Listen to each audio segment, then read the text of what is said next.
All right. We are over time, but if you're on the line, stay on and we'll try to get to you afterwards because we just broke the all-time live viewing record today. So, hey, Ken, you're on with Matt and Don. Hi, Matt and Don. How are you? Hey. Hey, just wanted to, real quick, just wanted to say thanks for all that you guys do. You know, I think a lot of people don't realize the time and effort that's involved in putting on a show, organizing it, having phones ready, getting callers lined up. Only reason, so I realize, thank you.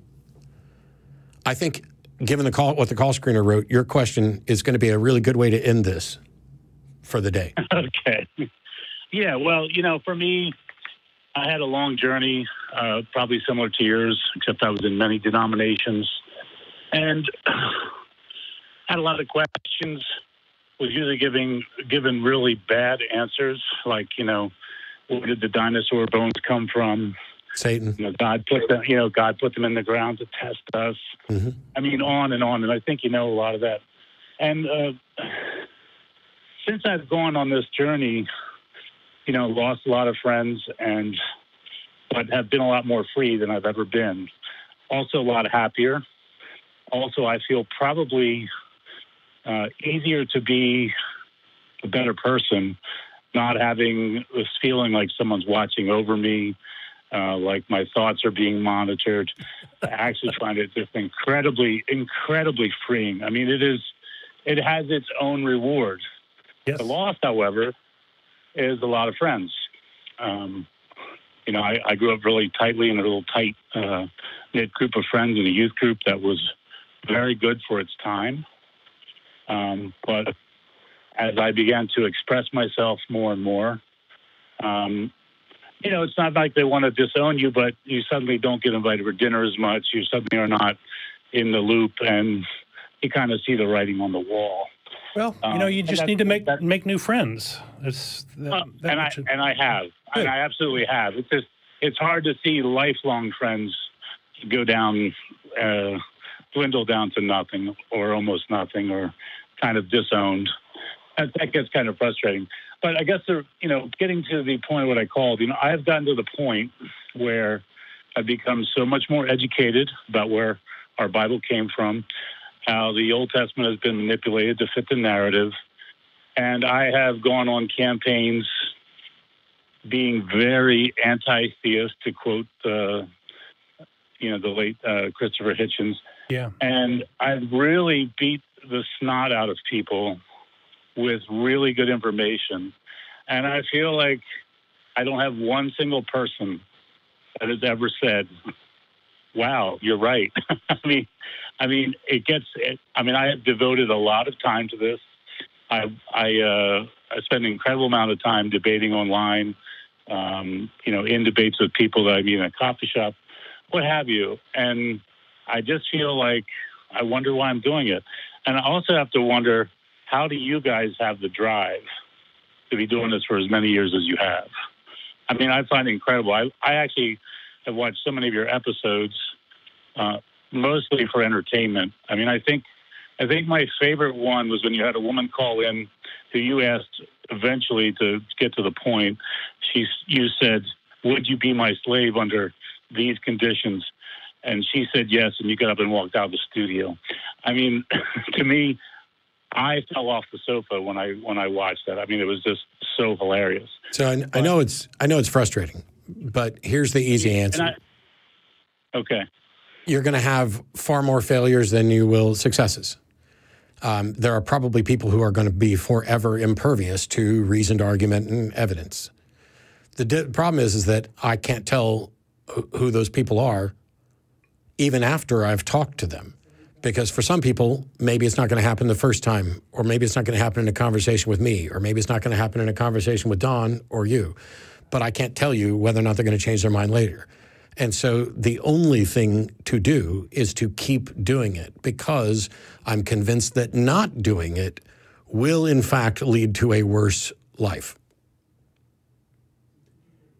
Yeah, and be satisfied with planting seeds.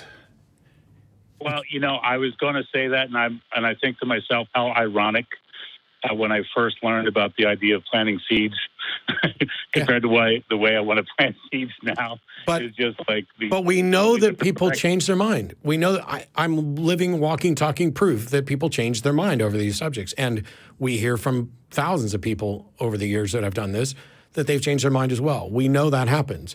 And in the absence of people actually doing this kind of work, it's less likely to happen.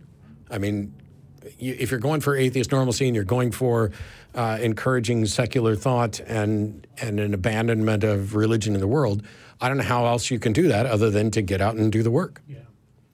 And I know, but but my question comes in ultimately, I left because I had real subtle questions that were never answered. I was always a bit of a skeptic. I was a good student. I was a national quiz champion. And I find I know the Bible really well, as I hear you often do. I'm pretty sure you know it better than me. But now I use that in defense of my position. But most of the people that I talk to have kind of made this journey almost on their own. Like Seth Andrews, who I know is a good friend of yours, he talked about when he was, I think it was after 9/11, he was on the radio and he kind of went into this prayer mode. Let's pray for these people. And he kind of had this epiphany that came upon him, and for me, I don't want to get into all that. I know we don't have the time for it. It was real subtle. And I know different people. I think I've heard a little bit of yours. Yeah, but here's the thing, Ken. It could be, you could easily look at my journey and say, oh, well, you did it on your own. And that's true. I didn't really have any discussions with somebody actively. But in the process of searching for information, of studying this and asking questions myself, I had the benefit of David Hume and Voltaire and infidels.org and tons of people who had done this beforehand. Just the fact that we're doing it in a kind of a talk show environment, or that you might be doing it one-on-one, is just a different way. Nobody does anything truly on their own. We are the beneficiaries of just tons of information, and everybody who's walked the planet before us who's done something that we can investigate and contribute. If nobody had done the work, if Madeline Murray O'Hara hadn't done the work that she did, if Frank Zindler hadn't done the work that he did, I could not have gotten to where I am now without vastly more work. But let me push back a little bit. You and everybody else who leaves theism has to put their own work into it, and there is a process there, and often that process is 5 to 10 years of work and study and these sorts of things, and that's why you don't get the callers on our show, converting. Hail Mary, I see the light now. We don't get that. It's a process, and the planting seeds thing is the best you can do often. Put some nagging doubts in people's minds and let them fester there, and maybe you'll get a nice oyster at the end of the day. And on that note, Ken, I'm sorry, but we're way over time, and we've got to go.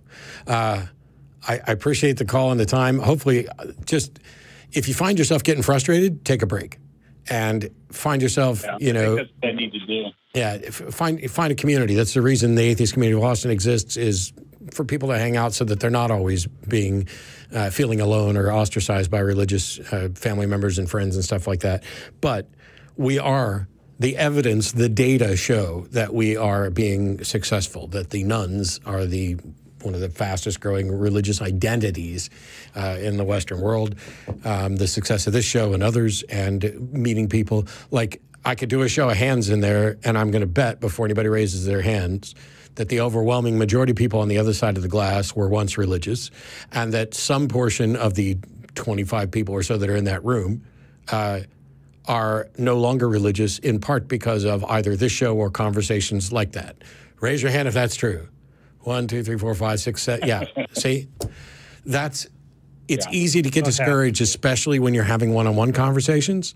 It's one of the reasons why I don't have as many one-on-one conversations about this stuff as I used to, because it's far better with an audience.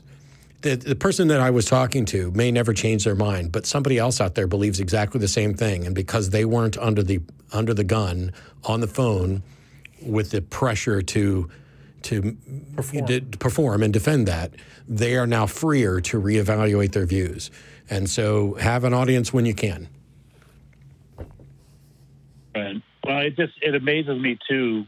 What the biggest frustration is, having so much knowledge about the Bible, its origins, the things I didn't know, like the fact that the Gospels weren't actually written by apostles or disciples, and that you have so much more information, and yet these friends of mine who if I could be arrested for verbal assault, I would have been in jail a long time ago. I mean, it's funny because I hear you go off on people and like, why does Matt do that? And then I do the same thing. Yeah, so, and it's not something that I enjoy doing, no matter how many people like to see a clip like that, but the conversations are frustrating. Humor can be a lot more productive sometimes. Yeah. On that note, I'd give you the last word, but I'm going to hang up on you because it's funny. Oh, that's mean, Matt. I know, but Ken will laugh at that. That's mean. I have confidence that Ken will laugh. On that